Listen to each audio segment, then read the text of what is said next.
నమో వెంకటేశాయ. కనకదుర్గ వైభవం ప్రత్యేక కార్యక్రమానికి స్వాగతం.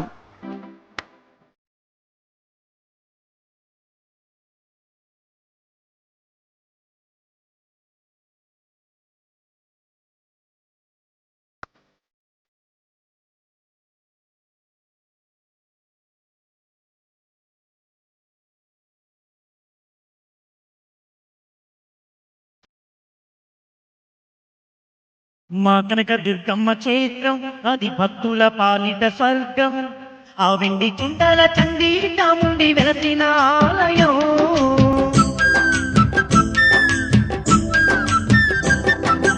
మహిషాసురుణ్ణి మట్టి గరిపించిన మహంకాళి స్థిరవాసం. చూడరో దగదగ మెరిసే ఆ ఇంద్రకీలాద్రి పర్వతం. చూడరో కోవెల్లో జగదాంబదేవి స్వరూపం. మా కనక దుర్గమ్మ క్షేత్రం అది భక్తుల పాలిట స్వర్గం. ఆ ఇంద్రకీలాద్రి శిఖరం అది భూమిలో కైలాస నగరం.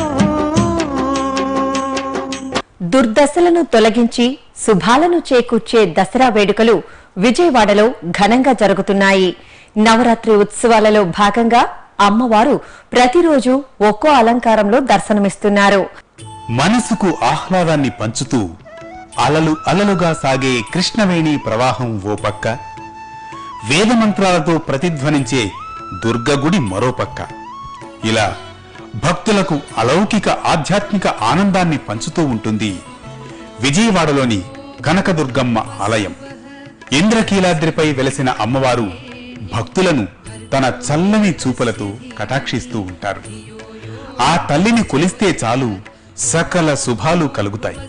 జగాన్నంతటినీ కాచి కాపాడే ఆ జగన్మాత విజయవాడలో కనకదుర్గాదేవి రూపంలో వెలసింది. కొండపై ఉన్న కనకదుర్గమ్మ దర్శనంతో సకల బాధలు తొలగిపోతాయి. దుర్గమము అంటే అసాధ్యం, కష్టసాధ్యమైనది అని కూడా అర్థం. ఇలాంటి దుర్గమములను దుర్గాదేవి తేలికగా తొలగించేస్తుంది కాబట్టి ఆవిడ దుర్గాదేవి అయింది. అటువంటి దుర్గాదేవి కటాక్షాలతో భక్తులు తమ కామ్యార్థాలను ఈడేర్చుకుంటున్నారు. ఏటా దసరా ఉత్సవాలలో కనకదుర్గమ్మ ఆలయాన్ని అత్యద్భుతంగా తీర్చిదిద్దుతూ ఉంటారు.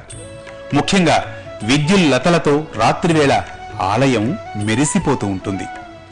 అమ్మవారి ఆవిర్భావ ఘట్టాలను తెలిపే గాథలతో పాటు శివ పరివారాన్నంతా వెలుగు దివ్యలుగా మలచిన వైనం ఆకర్షణీయంగా ఉంది. భక్తులు ఈ విద్యుల్లతల దేవతలను తిలకించి ఆనందిస్తూ ఉంటారు. ఇక దసరా ఉత్సవాలలో 9 రోజులు అమ్మవారిని వివిధ రూపాలలో అలంకరిస్తారు. ఇందులో భాగంగా ఈ రోజు ఉదయం అమ్మవారిని లలితా త్రిపుర సుందరీ దేవిగా అలంకరించారు. భక్తులందరికీ లలితా సహస్రనామ పారాయణం ఒక దినచర్య. ప్రపంచాన్నంతా నడిపే చైతన్యమే శక్తి. ఆ శక్తి స్వరూపమే లలితా త్రిపుర సుందరీ దేవి. ఈ లలితా త్రిపుర సుందరీ దేవిలో లలిత, త్రిపుర సుందరి అనే పేర్లకు విడివిడిగా అర్థాలు పరమార్థాలు దాగున్నాయి. జగదాంబ సర్వశక్తి స్వరూపిణి అయినప్పటికీ వివిధ నామాలతో వివిధ రూపాలతో అభివ్యక్తమవుతూ జగతిని అనుగ్రహిస్తూ ఉంది. అందుకే శరన్నవరాత్రులలో ఏక అయిన తల్లిని ఉపాసిస్తున్నప్పటికీ అనేకము కూడా ఆవిడే అనే భావనతో ఒక్కొక్క రోజు ఒక్కొక్క రూపంగా ఆరాధించే సంప్రదాయం ఉంది. రూపాలు మారుతున్నప్పటికీ ప్రధానత్వం ఒక్కటే. అందుకే ఏక దేవతనే వివిధ రూపాలలో దర్శిస్తూ లలిత మహాత్రిపుర సుందరి దేవిగా ఆరాధిస్తున్నారు.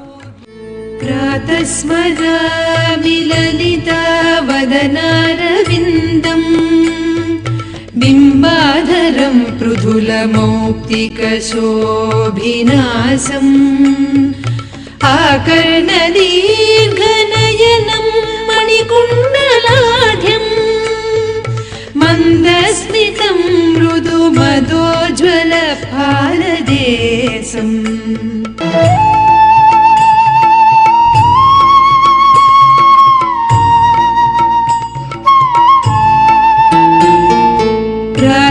प्रातर्भजामि ललिता भुजकल्पवल्ली रत्नामुलीय लसदङ्गुलिपल्लवाढ्या माणिक्यहेमवलयाङ्गदशोभमाना पुण्ड्रेक्षु चापकुसुमेषु सृणीदधाना।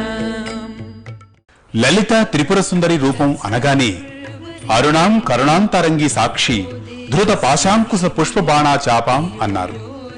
ఆ తల్లి 4 చేతులతో ఉన్నది. త్రినేత్రాలతోనూ నెలవంక ధరించినటువంటి సువర్ణమయ కిరీటంతోనూ ఎర్రని వస్త్రాలు ధరించి ప్రకాశిస్తున్నటువంటి జగన్మాత. ఆ జగన్మాత పాశము అంకుశము పై చేతుల్లో పట్టుకుంటే కింది చేతుల్లో చెరుకుగడ 5 పువ్వుల బాణాలు పట్టుకుని ఉంది.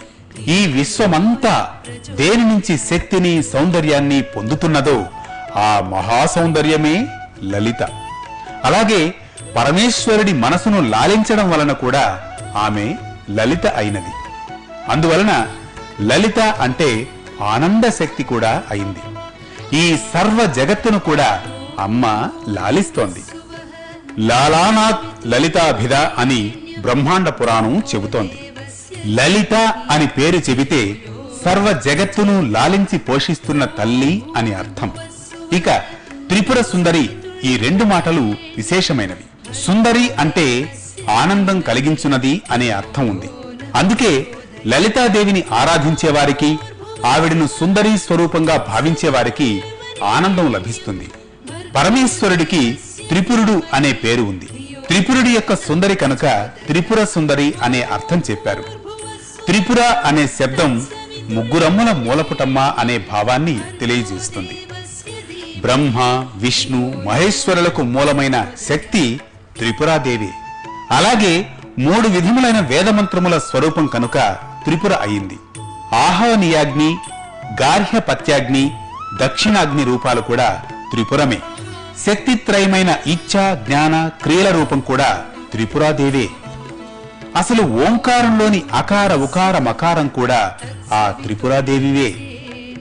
శక్తినిచ్చే సూర్య, చంద్ర, అగ్ని రూపాల మూలశక్తి కూడా త్రిపురాదేవే. ఇలా ప్రపంచం మొత్తం ఏ 3 నడుస్తుందో ఆ 3 స్వరూపము లలితా త్రిపుర సుందరి అమ్మవారే. ఇలా ప్రపంచాన్ని చైతన్యవంతంగా ఉంచుతున్న అమ్మవారికి భక్తులు భక్తి శ్రద్ధలతో కుంకుమార్చనలు చేశారు.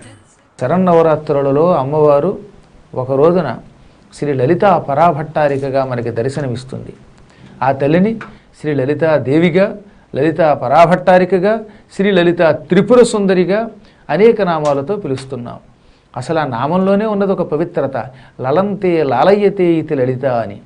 మనల్ని ఎంతో ప్రేమతో, ఆప్యాయంతో దగ్గరకి తీసుకుని ఏ విధమైన గాయం శరీరానికి, మనస్సుకి కూడా కాకుండా కాపాడే తల్లి, కోమల స్వరూపిణి, లాలించే తల్లి కనుక అమ్మవారికి లలిత అని పేరు. ఆ తల్లి కంటే గొప్ప సౌందర్యవతి చరాచర జగత్తులో ఎక్కడా లేదు. అందుకే ఆవిడని త్రిపుర సుందరి అని, భువన సుందరి అన్నారు. మహాసౌందర్యం అది. ఆ సౌందర్యం ఇంత అంతా అని వర్ణించలేం.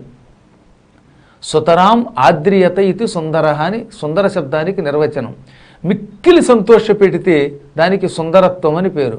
అమ్మవారి రూపాన్ని జీవితంలో ఎవడైనా తన ఉపాసనా బలంతో చూడగలిగితే వాడి శరీరం గగుర్పాటికి గురవుతుంది. మహాసౌకుమార్యంతో చూచేవాడికి కళ్ళు మిరుమిట్లు గొలిపేటటువంటి ఆకారంతో ఉంటుంది కనుక అమ్మవారిని సుందరి అన్నారు. అసలు ఈ లోకంలో అమ్మవారి అనుగ్రహం ఉంటే అన్నీ ఉన్నట్టు. నిత్య కుంకుమార్చనలతో విజయవాడ కనకదుర్గమ్మ ఆలయం శోభిల్లుతోంది.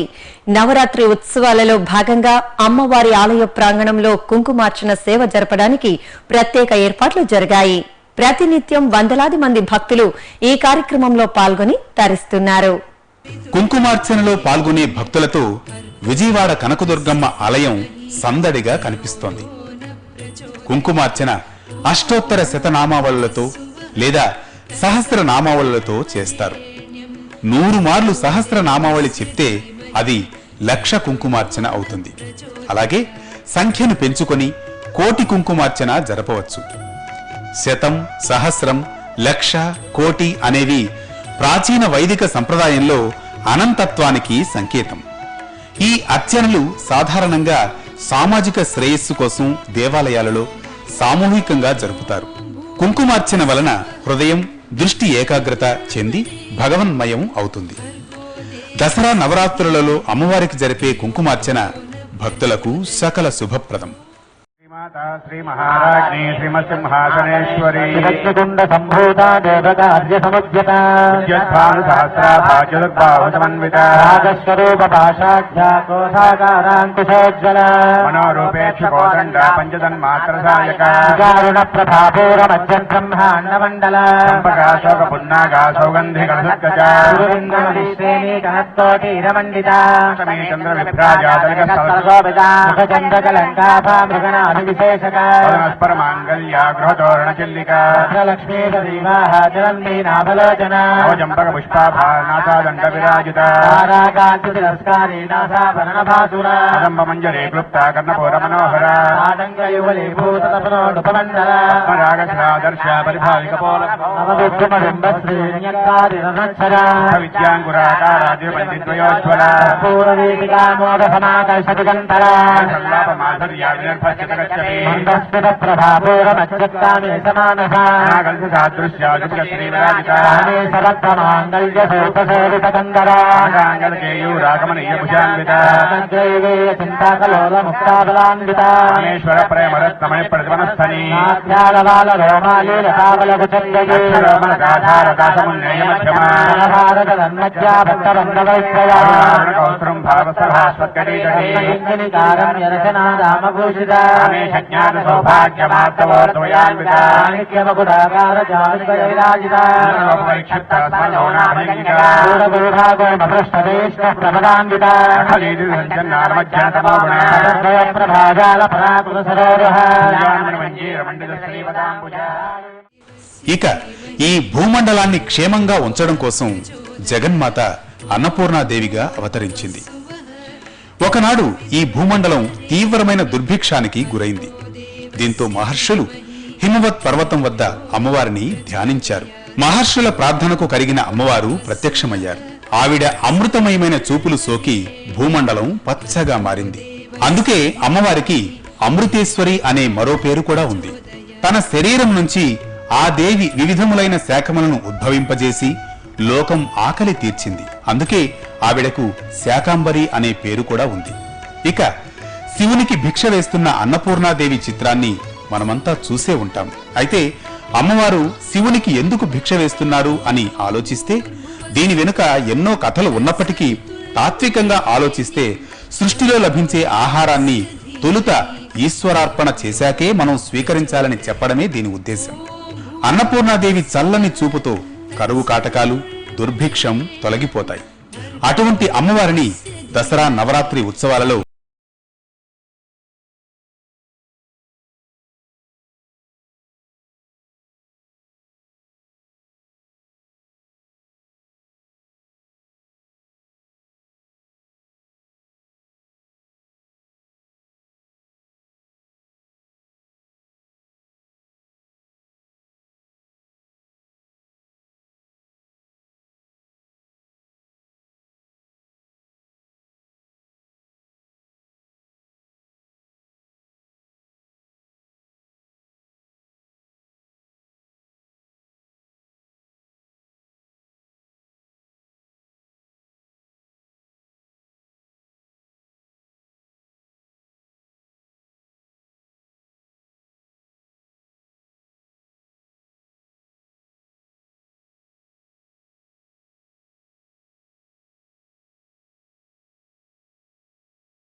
ఉత్సవం ఎంతో వైభవంగా సాగుతోంది. ఉత్సవాలలో 4వ రోజు సాయంత్రం నగరోత్సవాన్ని అంగరంగ వైభవంగా నిర్వహించారు. ఆలయం నుంచి బయలుదేరిన ఈ ఉత్సవం ఆద్యంతం మేళ తాళాలు, మంగళ వాయిద్యాలతో భక్తుల కర్పూర నీరాజనాల మధ్యన సాగింది. భక్తులు ఈ ఉత్సవాన్ని తిలకించి తరించారు.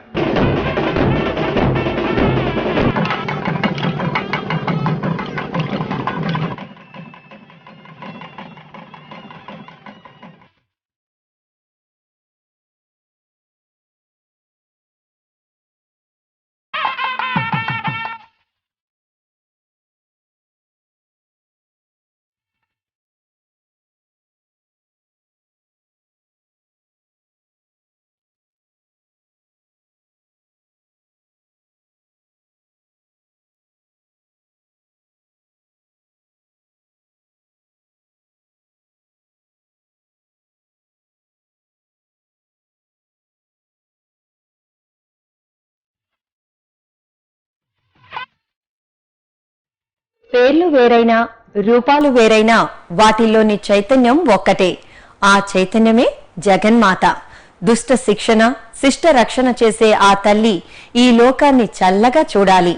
ఆ విజయవాడ కనకదుర్గమ్మ ఆశీస్సులు భక్తులందరికీ మెండుగా లభించాలని కోరుకుంటూ ఓం నమో వెంకటేశాయ.